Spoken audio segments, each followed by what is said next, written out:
দর্শক, গতকালকে বাংলাদেশের সংস্কৃতি অঙ্গনে, মিডিয়া অঙ্গনে দুটি বড় ঘটনা ঘটে গেছে। অভিনেতা সিদ্দিককে মারধর করে থানায় সোপর্দ করা হয়েছিল এবং আমাদের সংস্কৃতি উপদেষ্টা, আমাদের বেশ পরিচিত মুখ মোস্তফা সরোয়ার ফারুকী, তাকে প্রশ্ন করার জেরে চারজন সাংবাদিকের চাকরি চলে গেছে এবং দীপ্ত টিভির নিউজই বন্ধ হয়ে গেছে এমন অভিযোগ উঠেছে। মোস্তফা সরোয়ার ফারুকী সেই অভিযোগ অস্বীকার করেছেন। মোস্তফা সরোয়ার ফারুকী নানা রকমের প্রশ্নের সম্মুখীন হয়েছিলেন এবং সেখানেই বিতর্ক হয়েছিল সাংবাদিকের সঙ্গে। সেই জের ধরে সাংবাদিকদের চ্যানেলগুলো চাকরিচ্যুত করে এবং দীপ্ত টিভি নিউজ বন্ধ করে দেয়, তাদের নিউজ প্রচার বন্ধ হয়ে যায়। অনেকে অভিযোগ করছেন যে এটা সরকার থেকেই করা হয়েছে, যা সরকারের চরম একটা ভুল ডিসিশন। গণমাধ্যমে যদি আতঙ্ক ছড়িয়ে দেয়া হয়, হিংসা ছড়িয়ে দেয়া হয়, তাহলে সেটা সরকারের জন্যই মারাত্মক পরিণতি নিয়ে আসবে। আদতে কি হলো, পেছনের ঘটনাগুলো কি, সেই আলোচনাটা করার চেষ্টা করব এই ভিডিওতে। থাকবেন পলিটিক্স টিভির নিয়মিত আয়োজনে।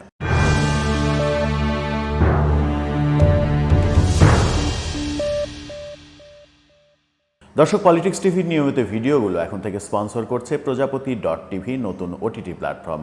আপনারা চাইলে ইউটিউবে, ফেসবুকে, ইনস্টাগ্রামে, টিকটকে দেখে নিতে পারেন।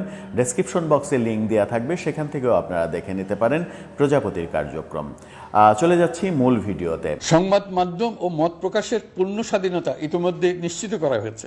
আমরা সবাইকে বলে দিয়েছি, আপনারা মন খুলে আমাদের সমালোচনা করুন, আমরা সবার মতামতের প্রতি শ্রদ্ধাশীল। অভিনেতা সিদ্দিককে গতকালকে একদল লোক ডিবি অফিসের সামনে থেকে ধরে, তিনি গাড়িতে ছিলেন, তাকে চিনে ফেলে তাকে ধরে মারধর করে জামা কাপড় ছিঁড়ে মারতে মারতে বনানী থানায় রমনা থানায় সোপর্দ করে এবং সেই রমনা থানায় সোপর্দ করার পরে যেটা হয় সেটা হচ্ছে, রমনা থানা জানতে পারে গুলশান থানায় সিদ্দিকের নামে দুটি মামলা রয়েছে। সেই মামলা দুটির কারণে তাকে গুলশান থানায় হস্তান্তর করা হয়।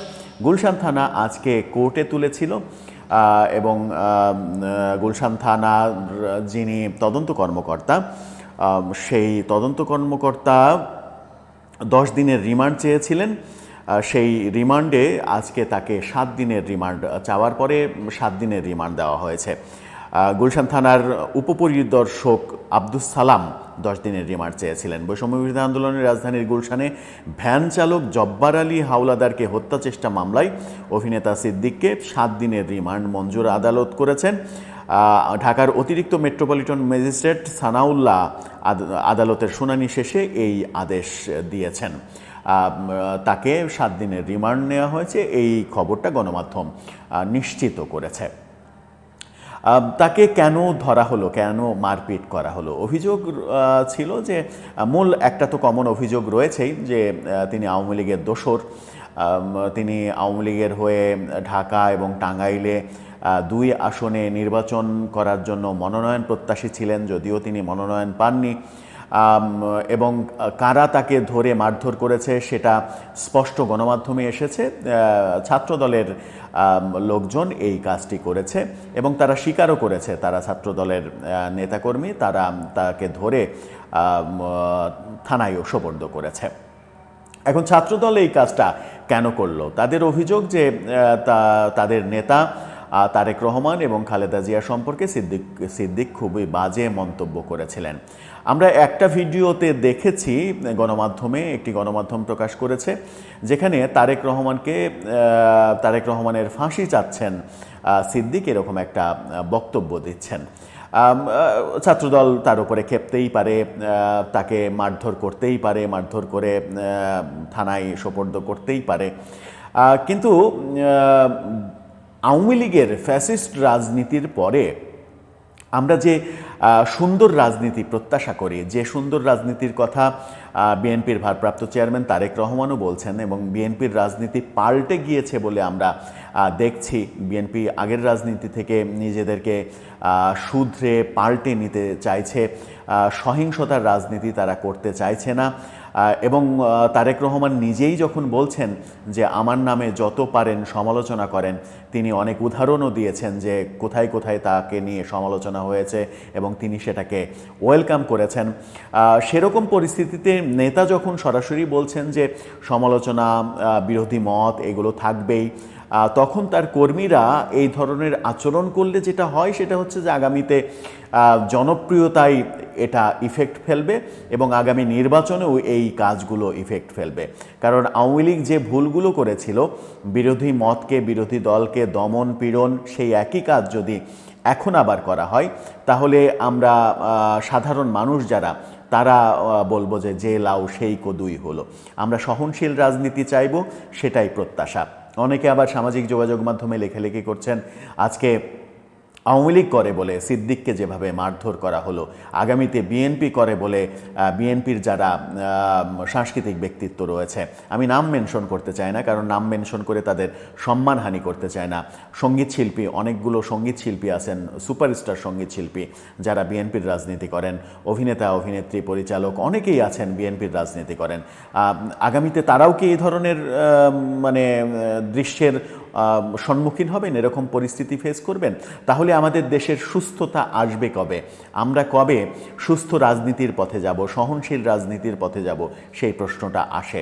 হ্যাঁ, সিদ্দিকের নামে মামলা ছিল এবং অভিযোগ রয়েছে যে বৈষম্য বিরোধী ছাত্র আন্দোলনে রাজধানীর গুলশানে ভ্যান চালক জব্বার আলী হাওলাদারকে হত্যা চেষ্টা মামলা সহ 2টি মামলা রয়েছে। বৈষম্য বিরোধী আন্দোলনের সময়ের 2টি মামলা তার নামে করা হয়েছে। মামলা যেহেতু ছিল, পুলিশ তাকে মামলায় যদি তদন্তে দোষী সাব্যস্ত করে তাহলে তাকে গ্রেপ্তার করবে, আইনিভাবে তার সব কিছু কাজ হবে, সেটাই প্রত্যাশিত। কিন্তু এই অপ্রত্যাশিত মবগুলো যদি আমাদের সমাজে হতেই থাকে তাহলে সমাজে বিশৃঙ্খলা সৃষ্টি করবে। অন্যদিকে আমরা দেখলাম যে সংস্কৃতি উপদেষ্টা মোস্তফা সরোয়ার ফারুকী, তাকে সাংবাদিকরা প্রশ্ন করলেন জুলাই আন্দোলনে। মোস্তফা সরোয়ার ফারুকী যখন বললেন যে 1400 জন খুন হয়েছে, 1400 জনের মৃত্যু হয়েছে, এটা নিয়ে তর্ক বিতর্ক হলো এবং তাকে জিজ্ঞাসা করা হলো যে আপনি কোন সোর্স থেকে এটা বলছেন। তিনি বললেন যে জাতিসংঘের প্রতিবেদন আপনারা পড়েননি, আপনারা রিসার্চ করেন, আপনারা জেনে বুঝে এসে তারপরে প্রশ্ন করবেন। এরকম বাকবিতণ্ডা হয়েছে। কিন্তু জাতিসংঘের প্রতিবেদন কি বলছে? জাতিসংঘের প্রতিবেদন বলছে 1 জুলাই থেকে আগস্টের 15 তারিখ পর্যন্ত এই সময়ের মধ্যে বাংলাদেশে 1400 জনের মতো আনুমানিক মৃত্যুবরণ করেছে, খুন হয়েছে, অস্বাভাবিক মৃত্যু হয়েছে। আবারও বলছি, 1 জুলাই থেকে আগস্টের 15 তারিখ, অর্থাৎ 5 তারিখে আওয়ামী লীগ সরকারের পতন হয়েছে, আরও 10 দিন অ্যাড করেছে জাতিসংঘ আগস্টের 15 তারিখ পর্যন্ত। তাহলে এই 1400 জনের সংখ্যা যেটা বলা হচ্ছে, সেটা কি 5 আগস্টের পরে যে হত্যাকাণ্ডগুলো হয়েছে সেই সংখ্যা সহ বলা হচ্ছে না? আর সেই সংখ্যা 5 আগস্টের পরে যে সকল হত্যাকাণ্ড হয়েছে, মবের মাধ্যমে, প্রতিহিংসার মাধ্যমে যারা আক্রান্ত হয়েছেন, সেগুলোকে কি মোস্তফা সরোয়ার ফারুকী জুলাই আন্দোলনের শহীদ হিসেবে স্বীকৃতি দিতে চাইছেন? এই আলোচনা সামাজিক যোগাযোগ মাধ্যমে আমরা দেখছি। আবার অনেকে প্রমাণ হাজির করছেন। এই যেমন এই ফটোকার্ডটা দেখেন যে চিফ অ্যাডভাইজার গভর্নমেন্ট, তার একটা পোস্ট, সেই পোস্টটা জানুয়ারিতে করা হয়েছিল, জানুয়ারির 16 তারিখে, এবছরের জানুয়ারির 16 তারিখে। সেখানে বলা হয়েছিল জুলাই আন্দোলনে শহীদের সংখ্যা 834। মোস্তফা সরোয়ার ফারুকী 1400 জন দাবি করছেন। প্রধান উপদেষ্টার পোস্টে এবং বাংলাদেশের মুক্তিযুদ্ধ মন্ত্রণালয়ের যে গেজেট, সেই গেজেটে বলা হয়েছিল, যে গেজেটের ছবি সহ সেই পোস্টটা দেওয়া হয়েছিল, সেই গেজেটে বলা হয়েছিল যে 834 জন। আবার জুলাই ফাউন্ডেশন তাদের ওয়েবসাইটে সেখানে বলছে যে এই শহীদের সংখ্যা 820 জন। মোস্তফা সরোয়ার ফারুকী জাতিসংঘের উদাহরণ দিয়ে বলছেন 1400 জন। এই কনফিউশন আমার মনে হয় থাকা উচিত না। সরকারের উচিত স্পেসিফিক সংখ্যাটা বলে দেয়া, ইনভেস্টিগেশন করে স্পেসিফিক একটা সংখ্যা নির্ধারণ করা। কারণ সংখ্যাটা তো লক্ষ লক্ষ না, যে সংখ্যাটা নির্ধারণ করা অনেক কঠিন কাজ। গত 8 মাসে এই সংখ্যাটা সরকার নির্ধারণ করতে পারেনি, কনফিউশন থেকে গেছে। এটা কিন্তু সরকারের একটা বড় ব্যর্থতা এবং জুলাই আন্দোলনের স্পিরিটের সঙ্গে এই ব্যর্থতাটা আসলে যায় না। অভিযোগ উঠেছে যে দীপ্ত টিভির সাংবাদিক, এটিএন বাংলার সাংবাদিক, চ্যানেল আইয়ের সাংবাদিক, মোট 4 জন সাংবাদিক তার সঙ্গে সংস্কৃতি উপদেষ্টার সঙ্গে বাহাসে লিপ্ত হয়েছিলেন। এক পর্যায়ে তাকে অভিনেত্রী তিশা, মোস্তফা সরোয়ার ফারুকের স্ত্রী তিশা সম্পর্কে প্রশ্ন করা হয়েছিল যে মুজিব সিনেমায় তিনি অভিনয় করেছেন কেন, সেটা কি এই বর্তমান স্পিরিটের সঙ্গে বিরোধী কিনা, আপনি কি মন্তব্য করেন, সেটা নিয়েও বেশ ক্ষেপে গিয়েছিলেন, খুবই হাস্যোজ্জ্বলভাবে ক্ষেপে গিয়েছিলেন মোস্তফা সরোয়ার ফারুকে। আমার মনে হয় যে সরকারের উপদেষ্টাদের আরও বেশি সহনশীল হওয়া উচিত, আরও বেশি বিনয়ী হওয়া উচিত, ক্ষেপে না গিয়ে হিংসা না ছড়িয়ে, এই যেমন এটা ছড়িয়ে পড়ল যে তাকে প্রশ্ন করার জেরে সাংবাদিকদের চাকরি গেল এবং দীপ্ত টিভির নিউজ বন্ধ হয়ে গেল। সরকার এই কাজটা করলো, কিন্তু এতে কি সরকারের কোনো লাভ হলো? এই যে ছড়িয়ে গেল, এতে কি সরকারের লাভ হলো? সংবাদপত্রের, গণমাধ্যমের যে স্বাধীনতার কথা বলা হচ্ছে, সেই স্বাধীনতা কি তাহলে খর্ব হলো না? যে দিন ঘটনাটা ঘটলো, পরদিন সকালেই, পরশুদিন এই ঘটনাটা ঘটেছে, কালকেই তাদের চাকরিচ্যুতি এবং এই ব্যাপারে সামাজিক যোগাযোগ মাধ্যমে হুঁশিয়ারি দেয়া, যদি তাদের চাকরি না যায় তাহলে 3টি চ্যানেল অভিমুখে লং মার্চ হবে এবং তাদেরকে আক্রমণ করা হবে, এরকম সামাজিক যোগাযোগ মাধ্যমে একটা ক্যাওয়াজ তৈরি করা হলো। তারপরে তাদের চাকরি গেল এবং দীপ্তর নিউজ বন্ধ হয়ে গেল। এই অভিযোগের জবাব অবশ্য মোস্তফা সরোয়ার ফারুকী তার ফেসবুক পোস্টে দিয়েছেন এবং অস্বীকার করেছেন যে এই কাজটা আমরা করিনি, সরকার করেনি, প্রত্যেকটা চ্যানেলের নিজস্ব স্বাধীনতা রয়েছে, তারা এই কাজটি করেছে। তিনি বলেছেন যে সবার উদ্দেশ্যে ফর দ্য রেকর্ড বলে রাখছি, তাদের চাকরির ব্যাপারে আমাদের প্রত্যক্ষ বা পরোক্ষ কোনো রকম সংশ্লিষ্টতা নাই। এ বিষয়ে সংশয় থাকলে ওই চ্যানেলগুলোর সাথে যোগাযোগ করলেই সবাই সত্য জানতে পারবেন। অনুমানে 2-2 4 না মেলানোয় ভালো। অনেক কথা লিখেছেন চাকরিচ্যুতি নিয়ে, এডিটোরিয়াল পলিসি রয়েছে প্রত্যেক চ্যানেলেরই, সেই পলিসির আলোকে তারা এই সিদ্ধান্ত নিয়েছে, অনেক কথা তিনি বলেছেন এবং অস্বীকার করেছেন যে এটা যে তার জন্য হয়েছে এটা মিথ্যা কথা।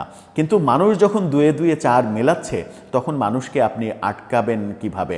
আপনি এই যে ঘটনা, চাকরিচ্যুত হওয়া এবং চ্যানেলের নিউজ বন্ধ হওয়ার পরে আপনি সরকার থেকে তো বলে দিতে পারেন যে আমরা স্বাধীনতায় বিশ্বাসী, গণমাধ্যমের স্বাধীনতায় বিশ্বাসী, আমরা সাংবাদিকের স্বাধীনতায় বিশ্বাসী, তাদের চাকরিচ্যুতির ঘটনাটা আমরা ভালোভাবে নিচ্ছি না, আমরা মানছি না, তাদের চাকরি ফিরিয়ে দেওয়া হোক, এই ব্যাপারে সরকারের কোনো কিছু অভিযোগ নেই।